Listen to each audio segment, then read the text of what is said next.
समय गतिशील है। समय कभी किसी के लिए नहीं ठहरता। समय निरंतर अपने प्रवाह के साथ बहता रहता है और समय के इसी प्रवाह से पत्रकारिता भी अछूती नहीं रही है। पत्रकार और पत्रकारिता के मापदंडों में भी खासी गतिशीलता देखने के लिए मिली है।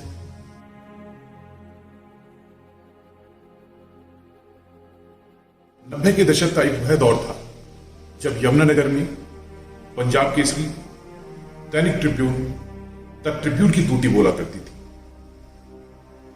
हालांकि उस समय तक Navbharat times, Hindustan times, Hindustan, the Indian express, राष्ट्रीय सहारा और जनसत्ता जैसे अखबार भी दस्तक दे चुके थे, परंतु अपनी क्लिष्ट हिंदी भाषा की वजह से पंजाबी बेल्ट के लोगों के बीच में वे अपनी वह पैठ ना बना सके जो पंजाब केसरी और दैनिक ट्रिब्यून ने क्षेत्रीय भाषा को ध्यान में रखते हुए बनाई थी।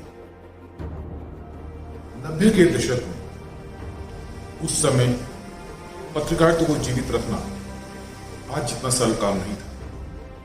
उस समय के प्रबुद्ध पत्रकारों में ओम पहावा, अश्विनी दत्ता, नरेश उपल, आई.एस. सहगल उस समय पीटीआई के लिए काम किया करते थे।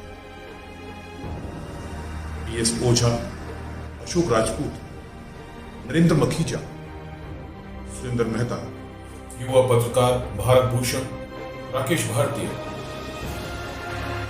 सिंह बुराया और देवेंद्र सिंह जैसे पत्रकारों का वर्चस्व था। 90 का दशक खत्म होते होते इलेक्ट्रॉनिक मीडिया भी यमुनानगर में सिर उठाने लगा था।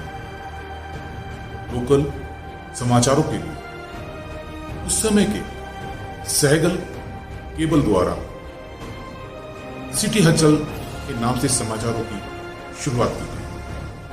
वहीं यमुनानगर को पहला कंप्यूटराइज्ड अखबार, जी हां, कंप्यूटर से निकलने वाला पहला समाचार पत्र साप्ताहिक अखबार के रूप में वरिष्ठ पत्रकार ओम पहावा का चलते कदम के रूप में यमुनानगर को मिला।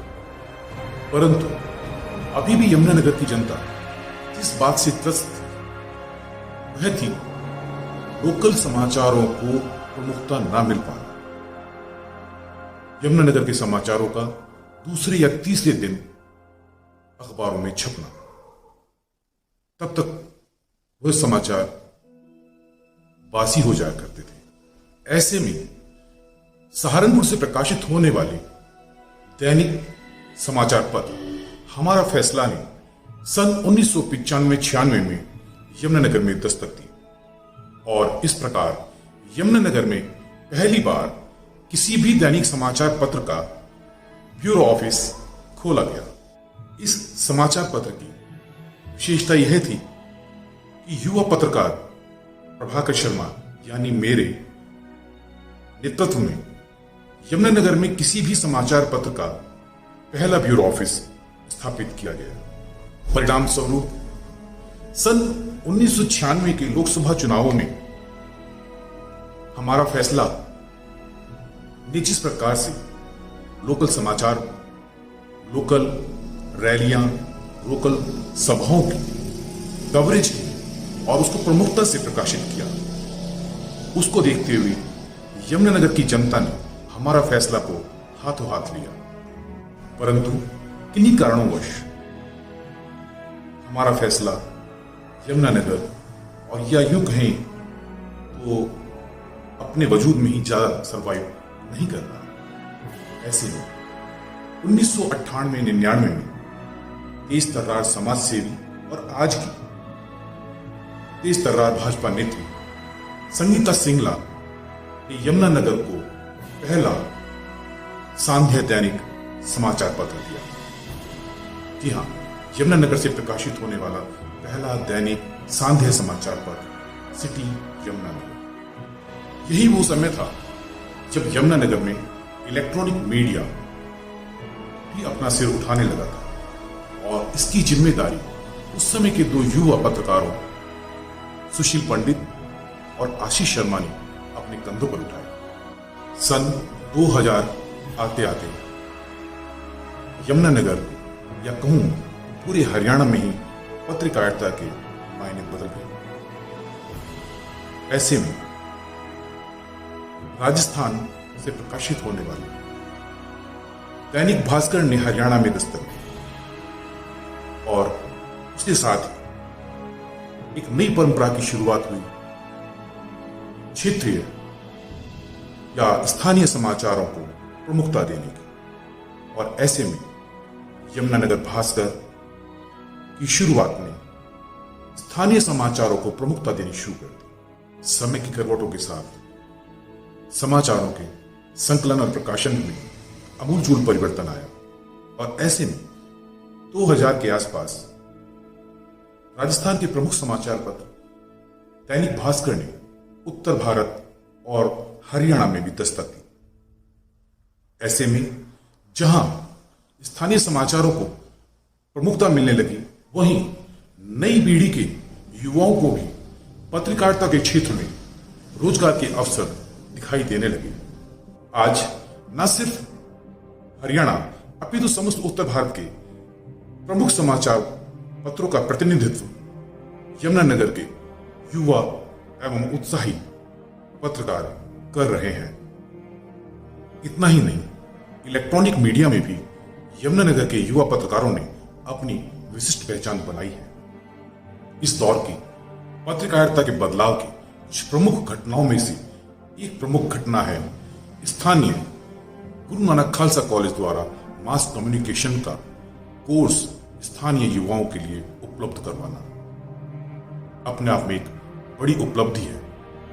यहाँ के युवाओं को मीडिया की ओर आकर्षित करने का, मीडिया में रोजगार के अवसर तलाशने का एक उचित माध्यम गुरु नानक खालसा कॉलेज ने प्रदान किया है। इस दौर की कुछ प्रमुख घटनाओं में से अगर मैं पत्रकारिता और विशेषकर हिंदी पत्रकारिता के संदर्भ में किसी बात को विशेष मानता हूं, तो वह है वर्षों से टुकड़ों टुकड़ों में अपने अहम की लड़ाई लड़ रहे पत्रकारों को एक गोल में पिरोकर उनको आत्मसम्मान का बोध कराने का बीड़ा वरिष्ठ पत्रकार वीरेंद्र त्यागी के नेतृत्व में आईएमसी ने उठाया। आईएमसी इंडियन मीडिया सेंटर ने सभी पत्रकारों को एक कर उनको आत्मसम्मान का बोध कराया। आज जहां आईएमसी के बैनर के नीचे सभी पत्रकार अपने विचारों को क्रियाशीलता प्रदान कर रहे हैं, वहीं सामाजिक कार्यों में भी बढ़ चढ़कर हिस्सा ले रहे हैं। चाहे बात रक्तदान की हो या आपदा के समय लोगों की मदद की या खेलकूद के लिए लोगों को जागृत करने की, सभी में आईएमसी के पत्रकार बढ़ चढ़कर हिस्सा ले रहे हैं। आज 2020 में पत्रकारिता सरकारी कागजों और स्टूडियो से निकलकर मोबाइल के कैमरों तक पहुंच चुकी है। इसका एक सुखद पहलू है कि जहां आम जनता को अपने क्षेत्र की हर छोटी बड़ी खबर आराम से निष्पक्ष रूप से मिल जाती है, लेकिन वहीं इसका एक दूसरा दुखद पहलू भी है।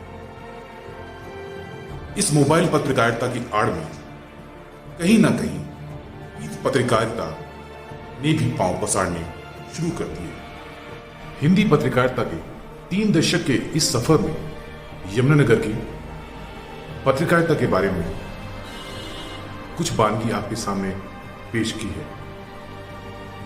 इसके अलावा भी हिंदी साहित्य में यमुनानगर के साहित्यकारों का बहुत योगदान रहा है।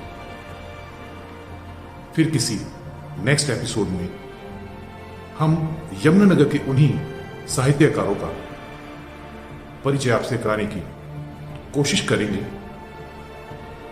तब तक मेरे एक मित्र पत्रकार अनुराग जी की कुछ लाइनें मैं आपको संबोधित करना चाहूंगा। ऐब के दौर में भी हुनर लेकर तरक्की करते बेशुमार हो गए हो तुम, खबर पाने की फिक्र रहती है तुम्हें, नई खबर के तलबगार हो गए हो तुम, नई खबर के तलबगार हो गए हो तुम। मैंने सुना है दोस्त, पत्रकार हो गए हो तुम। मेरे सभी पत्रकार बंधुओं को, मित्रों को हिंदी पत्रकारिता दिवस की हार्दिक शुभकामनाएं।